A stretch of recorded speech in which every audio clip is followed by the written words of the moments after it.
So, coming forward to today, and specifically for people in Denmark and generally in Europe, since the Reformation, what has happened? Is it Socinianism has just swept up all the seminaries? Yes, that's part of it. Socinianism, European rationalism, which sort of started in Germany and radiated from there, was an expression, I think, of the Socinian era.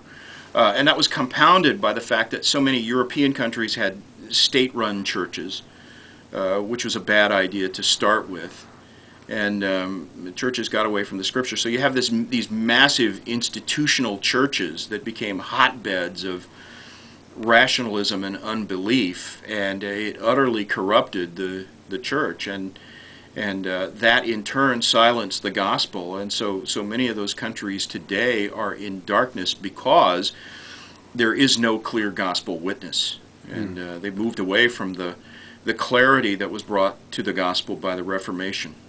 What would you say to people in Europe right now facing what's going on? What do we need to do? What should our response be? Well, we need to get back to the simple truth of the Scriptures and proclaim the gospel. If you're a believer living in Europe, you need to see that it is your duty to do what Christ called us to do, and that is to proclaim the gospel and make disciples. And you can do that on a narrow scale. You can do that on a large scale.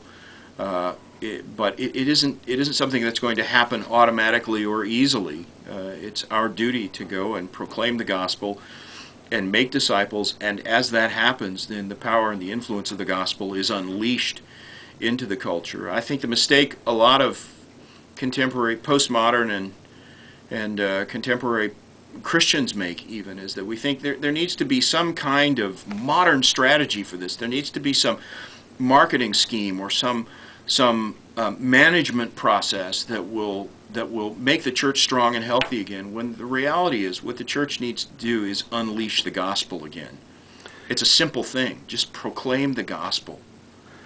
For people who are in a church and they're very concerned where things are heading, when should one approach the pastor and try and reason with him? And when is the line crossed and it's time to leave that church altogether? Yeah, that's a very difficult question, and I don't know that there's any easy rule of thumb that makes that decision simple in every case. But I would say it's always the right thing to do first, to go and speak to the pastor and try to reason with him from the Scriptures. That's not always effective, and it depends on what's in the heart of the pastor and how committed he is to the Scriptures or not. If he's let the church get so out of hand that the gospel isn't faithfully being represented, then he definitely needs to be confronted with that and shown from the Scriptures in a kind and gracious way.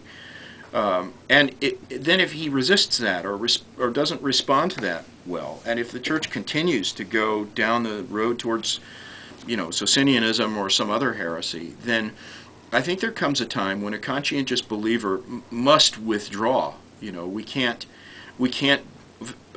is no fellowship between light and darkness, and a genuine believer can't really be in the fellowship and a member of a church that is consciously, deliberately, and wantonly corrupting the gospel or replacing the gospel with a different message or obscuring the truth of Christ with some error.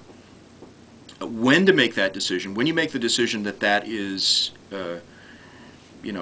beyond help and it now is time to leave, is not an easy thing to say. But I would say the best guideline I know in Scripture is to read the letters of Christ to the churches in Revelation. What you'll see is that Christ was very patient with churches. Practically all of those churches had some form of corruption or another, and he rebuked them for that. He blessed the people who were faithful, and it seems evident that he expects us to stay with the work and the effort as long as we can reasonably and possibly do it. But it's also clear that there comes a time when that church is so lax in its commitment to the truth and so egregious in its corruption of the gospel that Christ himself says, I'll remove your lampstand, so that you're not a true church anymore. And I would say that's the decision you have to make. Is this a true church? Is this a legitimate church of Christ where there is still a commitment to the gospel of any kind? Then I would stay and try to work through it. If the conclusion is, no, this is not even a true church anymore because the gospel doesn't exist here, and in fact they're opposing the truth of the gospel, then I would get out. Okay. Well, Phil, thank you so much for your time today. We hope to invite you to Denmark sometime in the next 2 years. I'd love to come. In the meantime, we look forward to hopefully having a Skype conference call with you or something like that. But thank you so much. And for those of you who are watching, really recommend Phil's blog, Pyromaniacs. Great satire, great theology. It's one of my favourite 3 blogs. So be sure to check out the Pyromaniac blog. And thanks, Phil, for all the great work you're doing on there. Thank you, Cameron.